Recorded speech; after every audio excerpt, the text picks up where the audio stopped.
Hello, I am Michelle and welcome to Tutorial Tuesday. Today we are going to look at the Swan dive.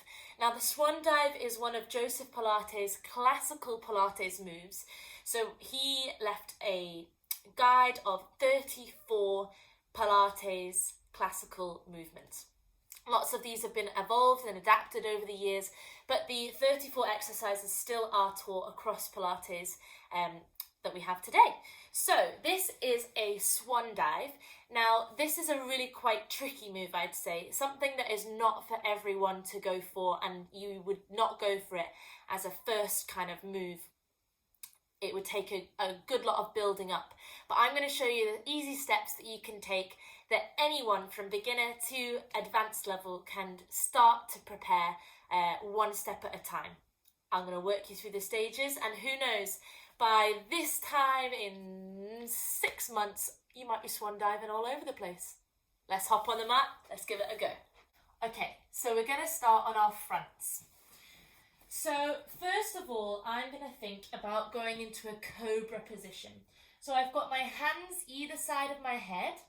I'm going to let my forehead rest on the mat, and I'm going to think about reaching my big toes away from me so I can draw my tummy muscles away from the mat.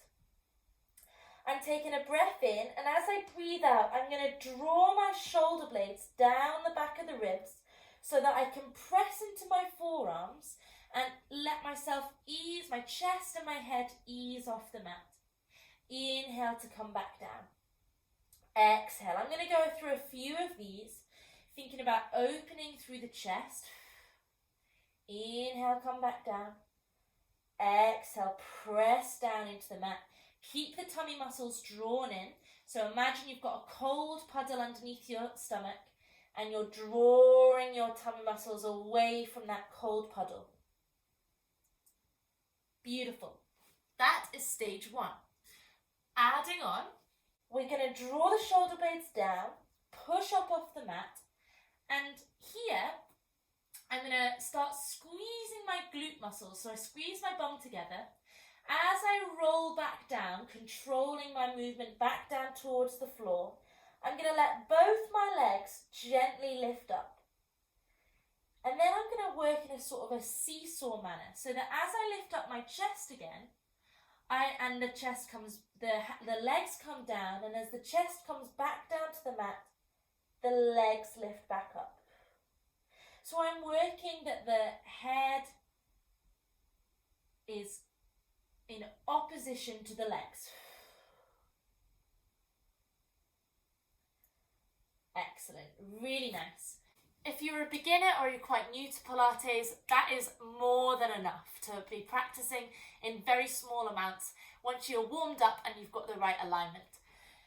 The next stage you might progress onto, come right up onto your hands, so you're reaching up and away, still thinking about drawing the shoulder blades down, opening through the chest, and then as you come back down, once again, you might let those legs lift up, keeping the tummy muscles engaged so that I don't just crunch into my lower back.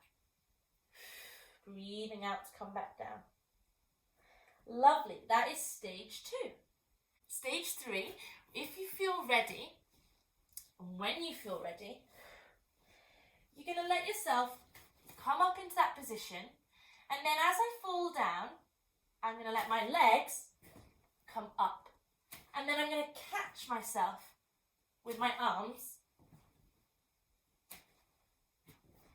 And I really need to start squeezing my bum here to help me rise up. And the very last stage, if you feel comfortable, we go into a full swan dive. Please do not do this if you have not gone through the stages with an instructor at hand to help you through each level. This is not something just to be tried at any random point. So, I get myself set up. I breathe out. I open through the chest. And from here, I'm going to let myself continue to rock forward and back. That, my friends, is a swan dive.